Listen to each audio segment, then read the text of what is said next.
Sir, kamusta? Hi! Excuse me po mga kuya. Kamusta? Ako nga po pala yung bagong lipat. Oo nga pala. Sabi nga daw ni ate, may bagong lipat Kamusta nga. po kayo? Kamusta? Ronnie nga pala. Hi! Bin. Hello po. Sandy. Mga kuya. Oh. Hindi na po ako mahihiya sa inyo. Kakapalang ko na po yung mukha ko ha. Kalilipat ko lang po kasi. So, medyo tight po yung budget ko. Tapos, kailangan ko pong magpadala sa Pilipinas. Pwede po bang makahiram kahit isa sa inyo kung sino yung nakakaluwag-luwag? Naku, wala rin ako eh. Sir Roning, baka mayroon ka dyan. Sige sir, mukhang mabait naman sa atin. Kailan ba sahod mo? Sa katapusan pa po eh. Pero kailangan po kasi sa Pilipinas. Kasi ito Kung na- maaari lang naman po. Kung nakakaluwag-luwag naman po kayo kuya. Kasi, Kahit magkano lang ba? Wala rin kasi kami. Problemado din kami sa pamilya namin eh. ito oh. Ikaw na bahala dyan. Naku po, Basta maraming balik mo na lang salamat ulit, kuya. ha? Malaking tulong po to para sa pamilya ko sa Pilipinas. Sige. Balik mo na lang agad kasi kailangan ko rin yun eh. Sige po. Ha? Punta na po agad ako sa padalahan. Maraming salamat po. Sige. Sige po mga Ingat ka, kuya. ingat. Kaya ka muna! Hindi na po. Kailangan ko po itong ihulog agad. Maraming salamat po. Sige. Ingat. Kailan mo lumipat ka? Ano naman yata? Kanina lang lumipat. Parang hindi ko man pansin.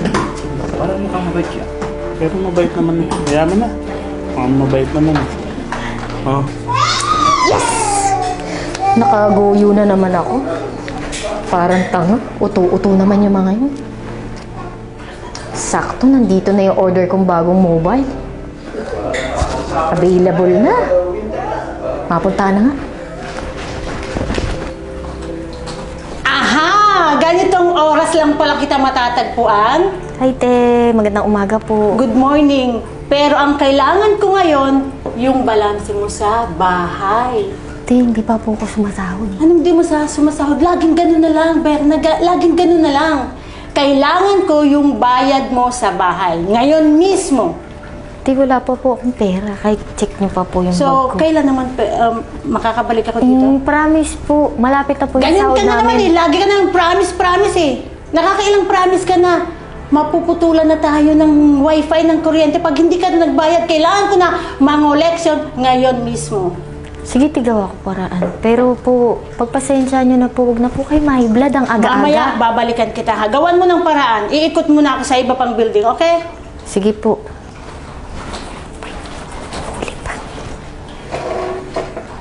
Hi, Alvin. Good morning. Oh, good morning naman.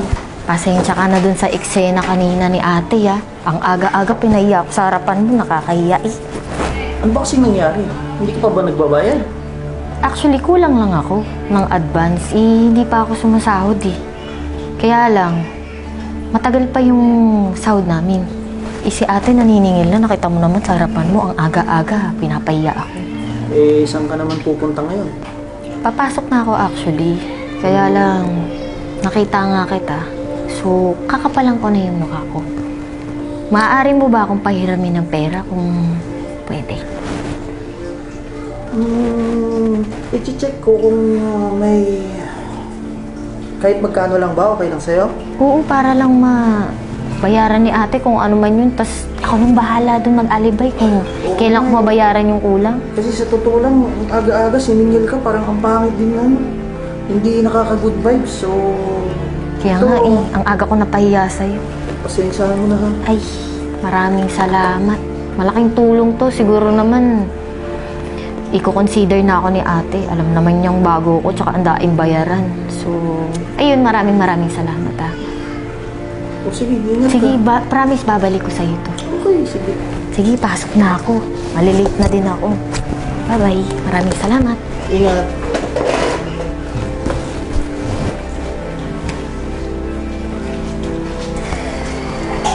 Oh, Oy, kuya. Kamusta? Berna, kamusta ka na? Mabuti. Itong inutang mo sa akin, nasaan na? Kuya, ano ka pa? Wala pang katapusan eh. Ano ka ba? Nangako ka, di ba, na babayaran mo yung utang mo? Bayaran na ng bahay. Nasaan na yung pinangako mo sa akin? Amin na. Ibibigay ko po sa inyo. Ito naman, kuya. Kailangan ko na yung pera. Hindi ako nakikipagbiruan sa'yo. Nasaan yung pera? Huwag ka na high blood. Hindi. Nangako ka. Nasaan yung bayad? Ibibigay ko po sa inyo. Kailan? Pagsahod ko po. Ang tagal kitang inaabangan ngayon, ngayong oras ka pala umaalis. Kailan mo bibigay yung pera ko? Hindi lang po tayo nagkakatagpo. Promise. Kaya nga, kailan mo ibibigay yung pera ko? Katapusan nga. Gusto mo ipagkalat kita dito? Huwag naman, kuya. Grabe naman to. O kailan mo ibibigay? 4 days from now. 4 days, ang tagal nun. Gawa mo ng paraan. Ikaw, ginawa ko ng paraan. Nung nanghihiram ka. Tapos ngayon, parang easy-easy lang sa'yo, parang wala lang sa'yo. Habang magbabayad. Bigay mo yung pera ko sa'yo, bigay mo sa akin yung pera mamaya. Okay? Sige po. Try kong gawa ng paraan. Gawa mo ng paraan, Paki.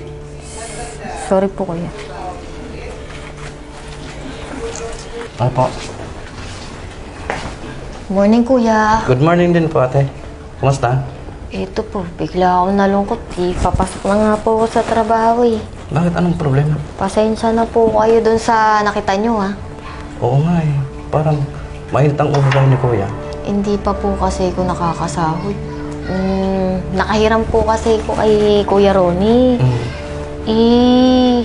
Ang tagal pa po ng sahod namin, hindi na po siya makaantay. Okay. Nakita nyo naman po yung galit, diba? Maapo po, nakita mo ako.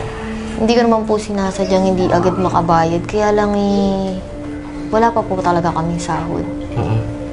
Kuya, kakapalan ko na po yung mukha ko Pwede po bang makahiram ng pambayad para kay Kuya Ronnie? Type tayo dyan, pero mayroon ako dito, konti lang, pero kailangan ko rin to. Siguro next week, magpapadala ko na sa bahay.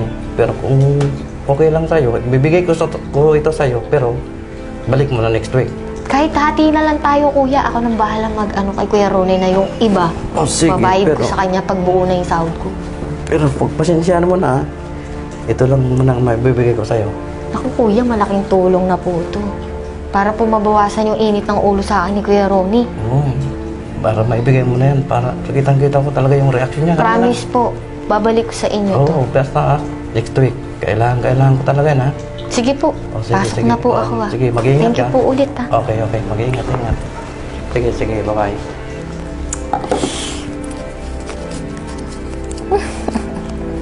Okay, sa loob lang ng isang buwan, dami ko na uto.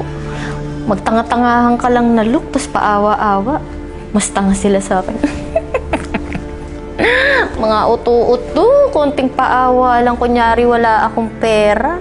Hindi nila alam, ibibili ko yun ng bagong phone, ng bagong sapatos, at ng kung ano-ano pa. Hindi nila alam, may number 1 budol girl ako. Konting, kuya, utot nyo para mga tanga. Ano ba itong mga to? Niknakin ko kaya to? Wag na lang, marami naman na ako nakulimpat. Makaalis na sa bahay na to, mga engot tao. Si Ronnie, napansin mo ba si Berna? Si Berna? Hindi ko nga nakikita eh. Yung utang nga nun, hindi niya pa binabayaran eh. Ilang beses ko siya sinisingil. Nung isang araw, siningil ko. Hindi rin nagbabayad. Sabi niya, mamaya. Ngayon, wala pa rin. Bakit? Nakahiram ba sa'yo? Hindi kasi, nung madaling araw, nakahiram sa akin eh. Naawa naman ako sa kanya kasi napagalitan niya ate. Oo. Tapos, nabigyan ko. Yung sa'yo, nabigay na ba? Oh, hindi pa. Walang binibigay. Kaya nga, siningil ko siya nung isang araw. Ito, Umiran mo sa akin eh. Di ba, naawa nga ako kasi yung nakita kong pinapagalitan mo, dinatawa mo ng boses. Tapos, lumapit din sa akin. Umiran Pinahiram mo? Pinahiram ko. tayo dyan. Sabi ko, after 1 week lang, bigyan ako. Pero di ko nakikita. Okay. Nasaan na kaya si Berna? Hoy, Ay, te. Ano po? nakita niyo ba si Berna? Pinag-uusapan nga namin dito eh. Dahil yung utang niya, hindi pa binabayaran. Ayun na nga. Galing ako kanina sa kwarto. Wala na yung mga gamit niya doon. Hindi yung nagbayad sa akin ng renta. Tayo dyan. Sa akin din. Sa kanya may utang, sa akin may utang, sa kanya may utang. So, ganun siguro ang gawain ng babaeng yun. Ano ngayon niya? Wala ka bang contact sa kanya, te? Kasi ikaw yung nagpapa-offer dito. Na-delete ko yung sa WhatsApp. Ano tayo mababayaran eh? Pati tayo dyan. Pampadala ko pa naman yun. Sa akin, pambayad ko ng bayan. Kaya kung kailangan natin talaga magbayad na sa bahay. Kulang pa yung collection. Paano niya? Paano kami makakabayad sa yante? At kami na utangan. Diyos ko. Uy! Oh, mga flatmates, kamusta? Kamusta, Jeff? Uy, Ate July, kamusta ka? Ito. Kamusta bakasyon? Okay naman. Nakauwi ka na. Ay, nakabalik ka nako. na pala. Napakadaming gasto sa Pilipinas. Mahal ng bilihin, no? Oo.